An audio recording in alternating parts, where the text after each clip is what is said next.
Arturo, buenas tardes. Arturo. Buenas tardes, Julio. Buenas tardes, Orozco.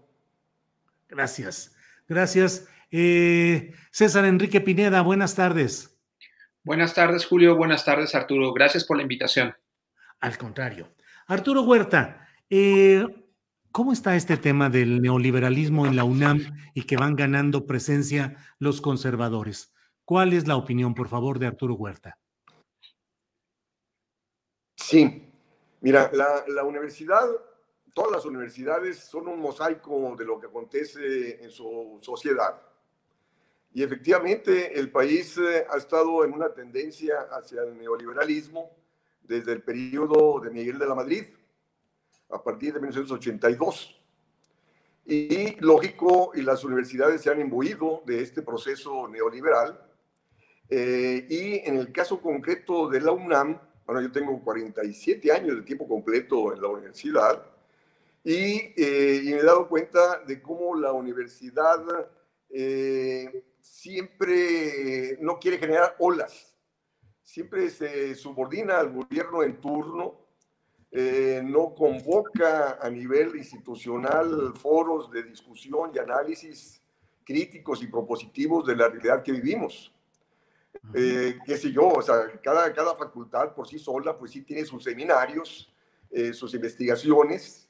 El presidente dice que no hay estudios neoliberales. Bueno, yo tengo, 23 libros y todos son críticos del modelo neoliberal y sobre todo se caracterizan por hacer propuestas económicas alternativas.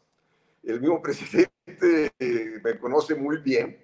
Y él en el 1997, cuando era presidente del PRD en aquel entonces, me excluyó del centro de estudios. Ahí estábamos Ifigenia Martínez, estaba Rosalina Garavito, Cristina Laurel, Mario Cepeda y yo, y me excluyó por considerarme radical, ¿no?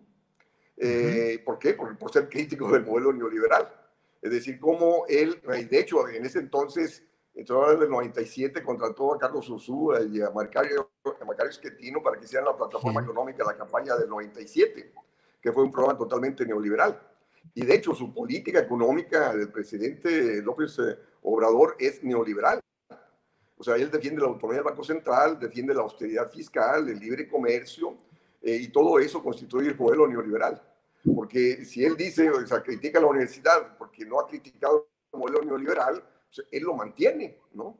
Entonces, él dice, no, pues es que hay que zarandear a la universidad para que cambie. Yo diría, hay que zarandear al gobierno para que deje de lado las políticas neoliberales causantes de la problemática económica que vivimos. Bien, doctor Arturo Huerta, gracias. César Enrique Pineda, ¿ha ganado terreno en la UNAM el pensamiento conservador y neoliberal, doctor Pineda? Yo creo que lo que sirve este testereo, como tú dices, y que así lo dijo el presidente sobre la UNAM, es abrir la crítica. Pero es una lástima que haya sido colocada en los términos que el presidente ha dicho, como una crítica moral, como una crítica al compromiso social, que es muy debatible, muy polémico y muy discutible cuando hemos visto generaciones y generaciones de estudiantes salir a defender la educación pública, salir a solidarizarse con sus propios profesores de asignatura, cuando hemos visto un movimiento feminista muy importante en la universidad. Es decir, no es por esas coordenadas donde debe iniciar la crítica a la UNAM.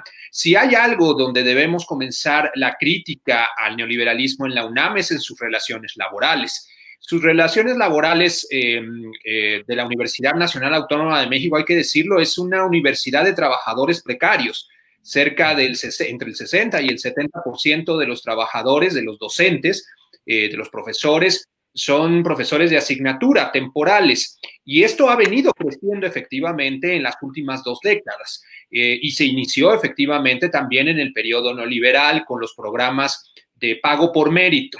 Esto ha generado una enorme desigualdad en la universidad, donde los profesores temporales no tienen las condiciones mínimas para poder sobrevivir, y un sector más reducido, donde también es muy plural y donde podemos encontrar investigadores realmente comprometidos con las causas sociales de este país, con los derechos humanos, con la lucha contra el neoliberalismo, pero aún así un sector muy reducido en la universidad, donde se acaparan pues, los recursos y donde los recursos no alcanzan precisamente por tener también le llaman en las asambleas de profesores, pues una élite dorada, una burocracia dorada de gastos y despilfarros en la universidad que son insostenibles. Esta es la situación, que también en la universidad ha avanzado relaciones laborales de precariedad laboral. Le llamamos precariedad laboral a la inestabilidad, es decir, cada profesor debe firmar un contrato cada 6 meses, no sabe si al siguiente semestre va a contratarlo o le van a cambiar de materia o se va a quedar sin materias y, por supuesto, bajísimos salarios. Esto fue muy evidente en el movimiento La UNAM no paga hace unos meses, donde el sueldo oficial para un profesor de asignatura para 4 horas clases de 1,600 pesos al mes. Esto es simplemente inaceptable para la universidad más grande, más importante, no solo de México, sino en buena medida de América Latina, donde se trata de dar una educación universitaria y una formación superior con salarios de hambre para profesores temporales que tienen que correr entre clases y correr entre universidades. El neoliberalismo avanzó en la Universidad Nacional Autónoma de México, en efecto, pero pareciera que López Obrador nos pone una disyuntiva entre liberales y conservadores y en su muy particular forma de evaluar, digamos, y soslayar a los sectores críticos que están efectivamente, como dice el profesor Arturo, en muchos nichos, no son mayoritarios, no son hegemónicos, son grupos reducidos, efectivamente, pero hemos podido ver a biólogos, ecólogos o ornitólogos defender, digamos, al medio ambiente en el caso del aeropuerto, oponiéndose al proyecto faraónico de Peña Nieto sobre el aeropuerto. Hemos visto economistas vincularse a la Asamblea Nacional de Afectados Ambientales con todos los movimientos en todo el país que han luchado en defensa de la tierra y el territorio. Hemos visto en el Instituto de Investigaciones Económicas a investigadores desarrollando investigaciones contra el Plan Puebla-Panamá, contra el Plan Mérida. Es decir, pareciera que esta generalización sin matices del propio presidente no ayuda a comprender la complejidad de la UNAM y la pugna al interior de esa universidad, donde efectivamente han ganado y siempre ha sido así, sectores poderosos que dirigen la universidad, una conducción cada vez más hacia el libre mercado, pero también de sectores que resisten tanto en sus académicos y especialmente entre sus estudiantes.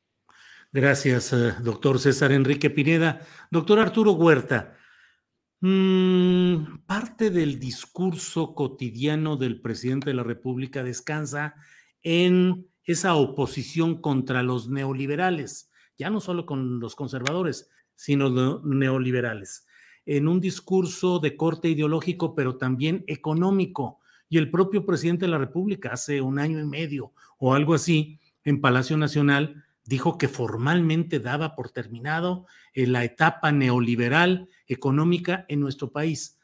¿El gobierno del presidente López Obrador de verdad está ajeno o ha triunfado por encima del modelo neoliberal o solo es un discurso?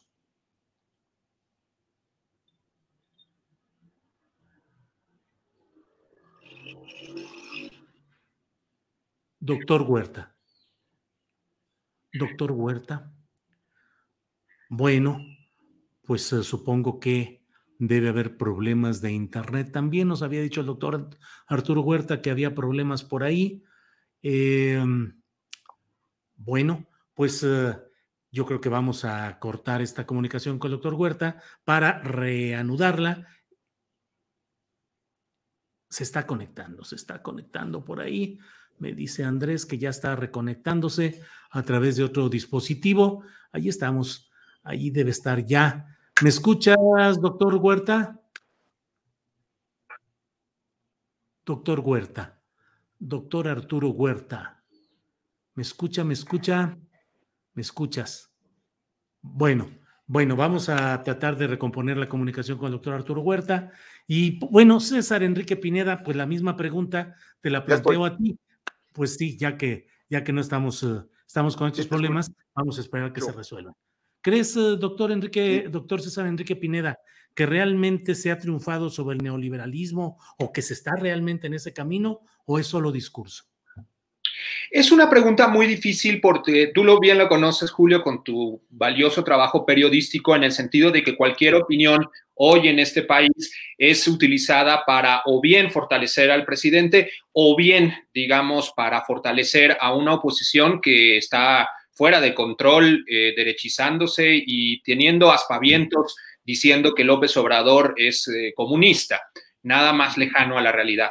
Sin embargo, el gobierno de López Obrador es muy contradictorio, mantiene elementos muy importantes del neoliberalismo, como ha sido felicitado recientemente por el Fondo Monetario Internacional por su cuidado de la economía, de la macroeconomía, y esto es, digamos, un visto bueno de las instituciones internacionales que han guardado el orden económico mundial en las últimas décadas. Es una palomita, un visto bueno, digamos, de los más poderosos en términos de políticas económicas, a un gobierno que no ha desafiado en lo absoluto esas variables macroeconómicas. Por el otro lado, hay algunas tensiones del propio López Obrador en relación a ciertos sectores, digamos, de los inversionistas y los capitales. Es el caso del glifosato y la prohibición, que es fundamental para la producción agrícola, que lo enfrenta directamente, por un lado, con las grandes corporaciones, y esto habla de cierta matiz en relación, por ejemplo,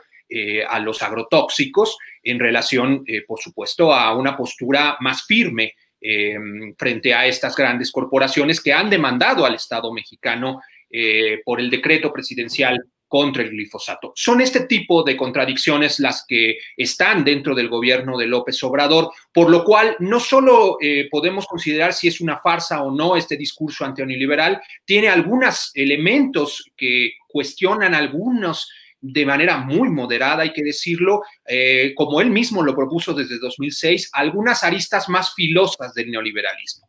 Pero también vemos grandes continuidades del manejo de la economía y de alguna manera incluso la visión de cómo manejar al país en ocasiones con algunos tintes neoliberales. Sin embargo, es importante destacar estas contradicciones con, por ejemplo, también las empresas de energía españolas, que ha sido, digamos, el modelo que dejó energético de los anteriores gobiernos, que era, por supuesto, privilegiando a los capitales privados en detrimento, efectivamente, de un modelo que pudiera ordenar la soberanía energética, pero también la transición energética contra el cambio climático. En esos sentidos, podríamos ver matices, frenos, candados, que son evidentemente aceptables y favorables desde una perspectiva de crítica al neoliberalismo, pero vemos también digamos, en su propio gobierno, como fue público, la integración de gente en su gabinete que abiertamente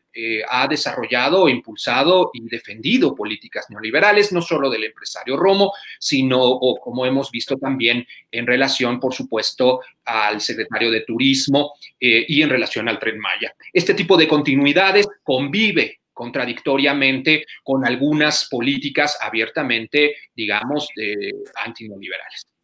Gracias, doctor Pineda. Doctor Arturo Huerta, ¿ahora sí me escuchas? Doctor Arturo Huerta. Perfectamente.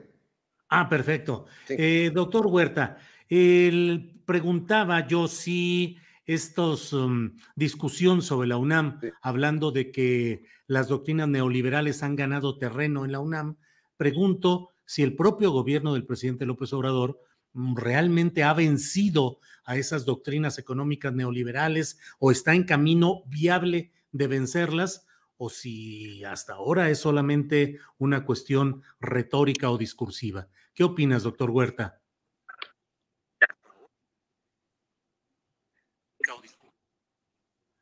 Mira, el último cambio del plan de estudios de la Facultad de Economía de la UNAM, en 1994, y efectivamente ahí se disminuyeron las materias de economía política, se disminuyeron las materias de historia económica y el mainstream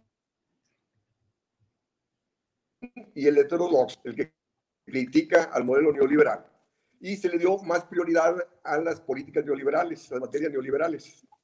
Ahora, cada director le da su tono, ¿no? O sea, los directores inciden en la contratación de profesores y, lógico, hemos venido viendo, yo diría, de los 90 a la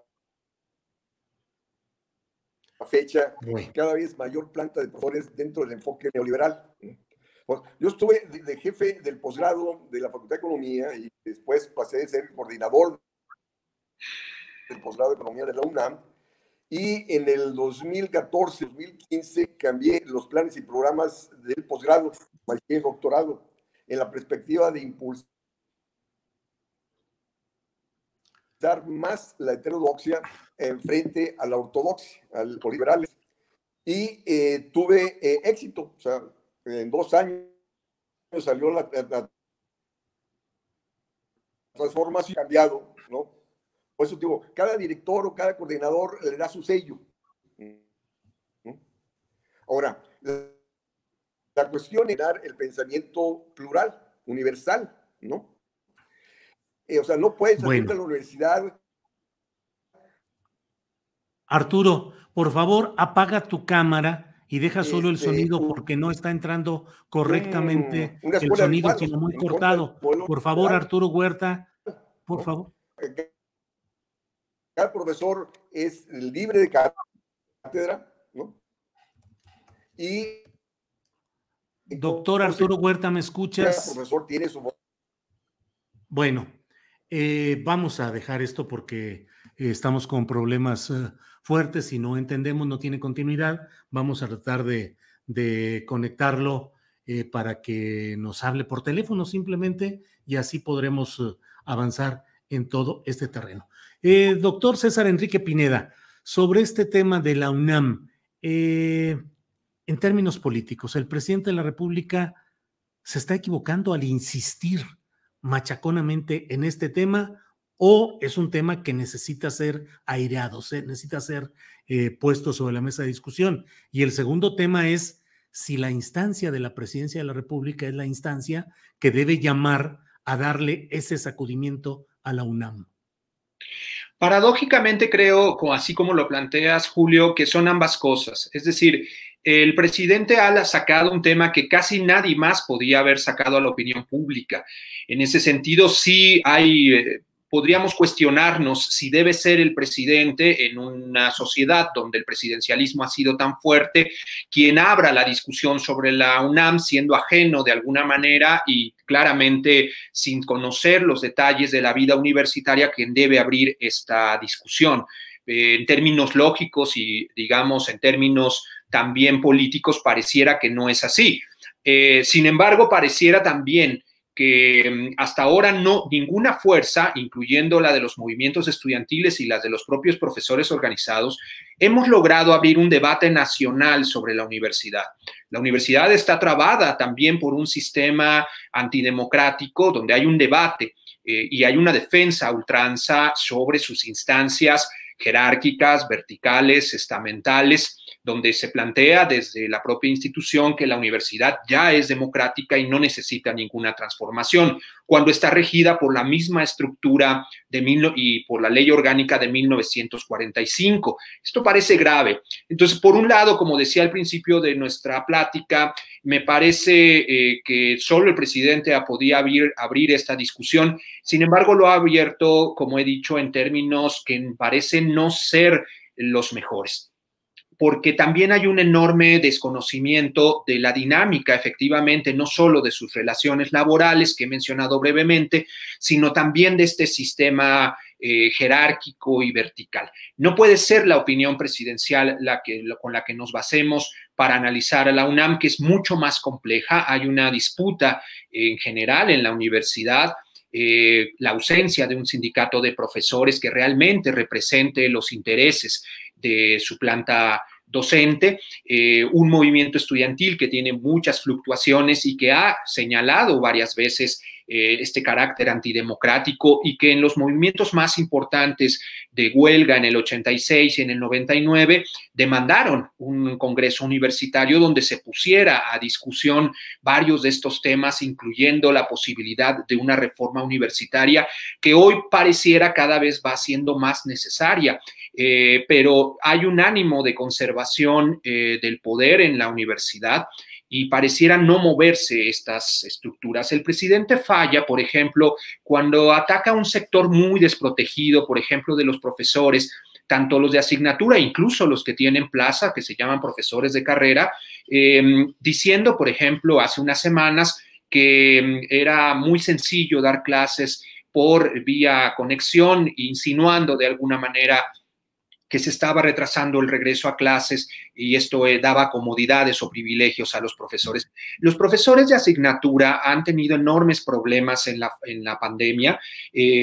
Han sido canceladas algunas de sus clases con un poco de total falta de empatía en medio de una crisis económica y en medio de la pandemia, lanzar a la calle a profesores que tenían alguna materia con algunos estudiantes, porque evidentemente se ha reducido la planta estudiantil, muchos han abandonado la UNAM o sus estudios, sea de manera definitiva o momentánea, y los grupos se han reducido. ¿A quién se castiga en relación a esta reducción? A los profesores temporales, que de por sí ya recibían recursos bajos. Creo que se equivoca también al desconocer estos sectores críticos que han sido muy importantes. Tal vez el propio presidente no coincide con los sectores radicales, muchos de ellos no han coincidido con su candidatura, con su modo de hacer política, pero son actores políticos que deben ser reconocidos, que merecen respeto, que merecen ser reconocidos también como parte de una lucha que ha estado frente a frente contra el neoliberalismo, contra la privatización, contra las cuotas,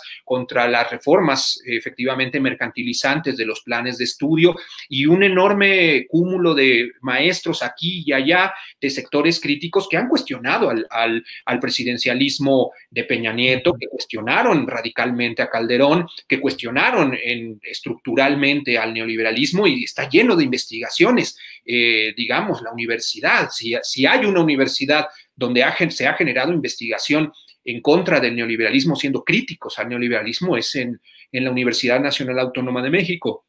Estos elementos me parece que son equivocados del presidente y descoloca precisamente la discusión contra las élites y los poderes de la UNAM, y los desvía precisamente hacia una crítica solo moral, solo del compromiso social, cuando hemos visto un compromiso importantísimo de los estudiantes al movilizarse en Ayotzinapa, al movilizarse incluso ahora recientemente en apoyo a los profesores de UNAM No Paga. En fin, creo que no son las coordenadas del debate, y entonces por eso creo que en parte el presidente se equivoca, aunque abre por supuesto un debate que sí era necesario. Bien, gracias, doctor César Enrique Pineda. El doctor Arturo Huerta está por la vía ya solamente de voz, no de audio, por problemas de internet. Doctor, ¿me escuchas bien? Doctor Arturo Huerta. Bueno, pues tampoco entra solo el audio. Doctor Arturo Huerta, ahora sí que como luego dicen, lobo, lobo, andas ahí.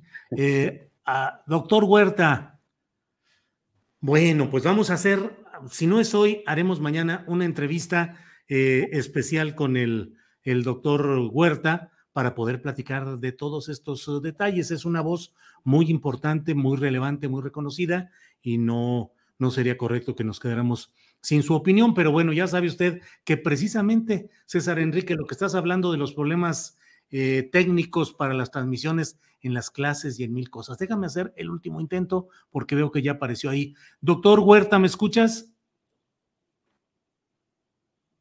No, no nos escucha. Bueno, doctor, a mí me parece, doctor Pineda, me parece que es muy importante lo que nos planteas acerca de la situación laboral, que es uno de los aspectos que suele no estar suficiente y adecuadamente visualizado por el grueso de la opinión pública. Creo que este es uno de los puntos que generan, pues no solo la constante injusticia laboral, sino también no sé si una inconstancia en el seguimiento de los planes educativos, y algún tipo de tropiezos o de problemas, dado esa constante renovación de personas a cargo de las clases. ¿Por qué se mantiene este esquema? ¿Cuáles son los puntos más negativos y cómo podría intentarse solucionar ese tema, doctor Pineda? Sí, Julio, qué bien que lo mencionas. Los profesores llamados temporales, les llama profesores de asignatura, o sea, solo tienen una o un par de materias asignadas en la universidad de manera semestral, son los que sostienen la docencia. Los profesores de tiempo completo o de plaza o de carrera son solo el 30-25% de la planta docente de la universidad.